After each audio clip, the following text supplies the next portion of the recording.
One of the questions I get asked often when it comes to tubeless tires is how often should you change your sealant?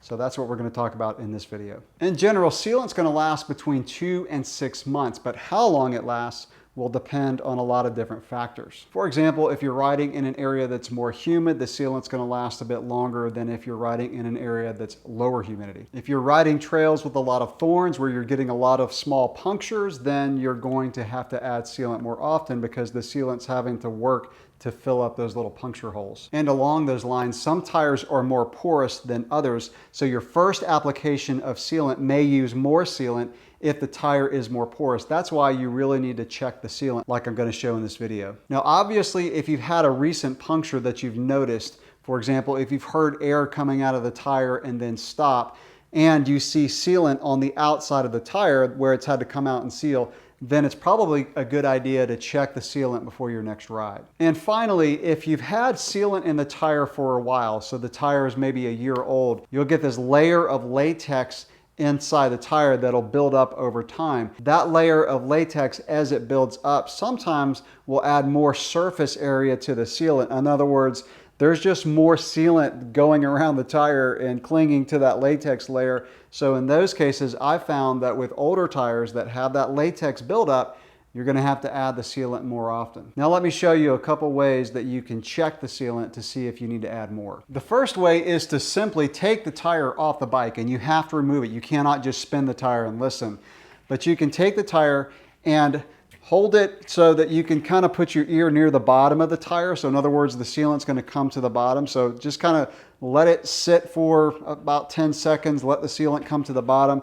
Shake it back and forth. If you hear sealant sloshing around in there and it hasn't been too long since you've changed the sealant, you're probably good to go.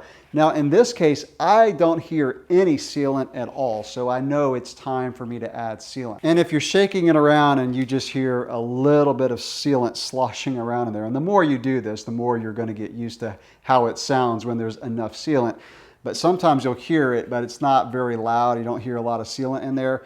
Then it's probably a good idea to do what I'm going to show next, and that is pop the bead off the tire. Popping the bead off the tire is my preferred method of checking the sealant because you look for those little latex balls that form inside the tire. Some people call them stanimals.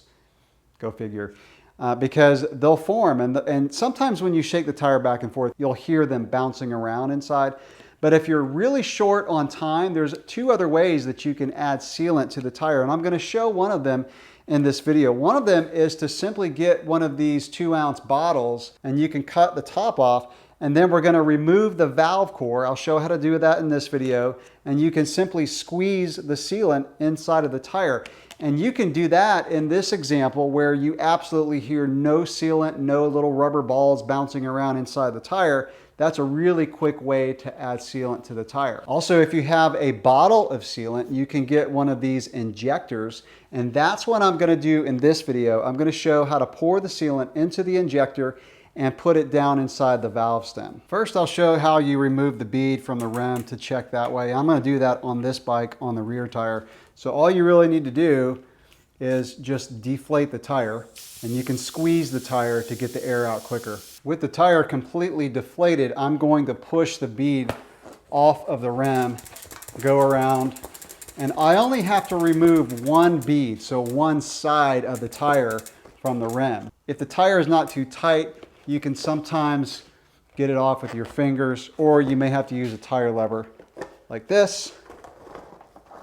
And you don't have to get the whole bead off. All we need to get off is one section. So looking at this rear tire, I still have a little bit of sealant inside.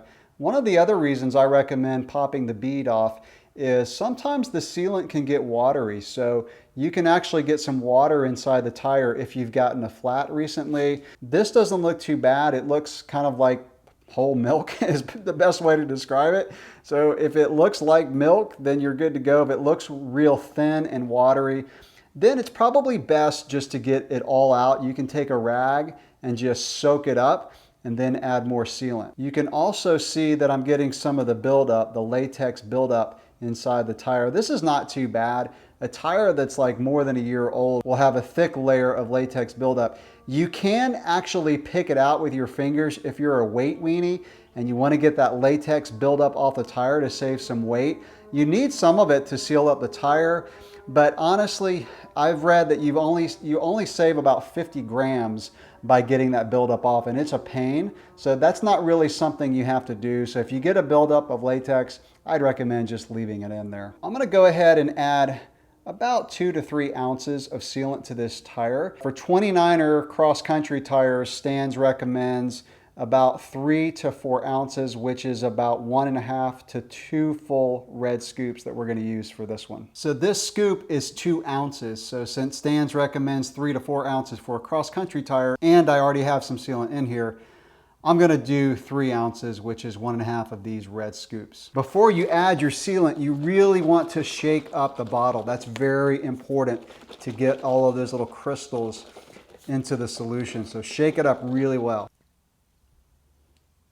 Now we just need to put the bead back on the tire and air it up. So since I didn't take the entire bead off, I'm going to spin it so that the part that's still on the rim is at the bottom so I don't get any sealant leaking out. I'll just put the bead back on, and like I said, just air it up, and we're good to go for this tire. Now I'll show you how to add the sealant to the tire using the injector.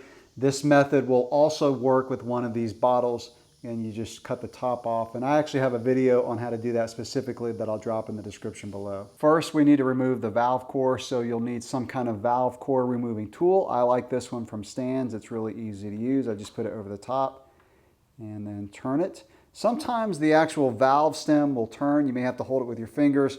Make sure this lock ring at the bottom is all the way tight. Usually that'll keep it from spinning. And then there's your valve core, and I recommend taking a towel and wiping that off because sometimes you'll get some dried sealant around the valve core. Again, before you add the sealant, take the bottle, shake it up really, really well. Then what we're going to do is we're going to take the injector and we're going to screw it onto the valve stem before we put the sealant in. That will make this a lot less messy. I've got that screwed on all the way. I'm going to bend the tube. That way I can add the sealant without it going down into the tire so I can measure it properly. So this injector holds 2 ounces. So again, if you're adding 3, then you would have to do 1.5. And it's got the ounces on the outside to help you. And then put the plunger in and just push it down inside the tire. When you remove the injector, you may get some sealant kind of spilling out. You know, this method to me is actually a little more messy than popping the bead off and just pouring it in, but it's your preference. Once you've added the amount of sealant that you want, take the valve core, just screw it in with your fingers and snug it up with the valve core tool. This does not have to be extremely tight, just get it nice and snug. And then we'll put air in the tire and we're done.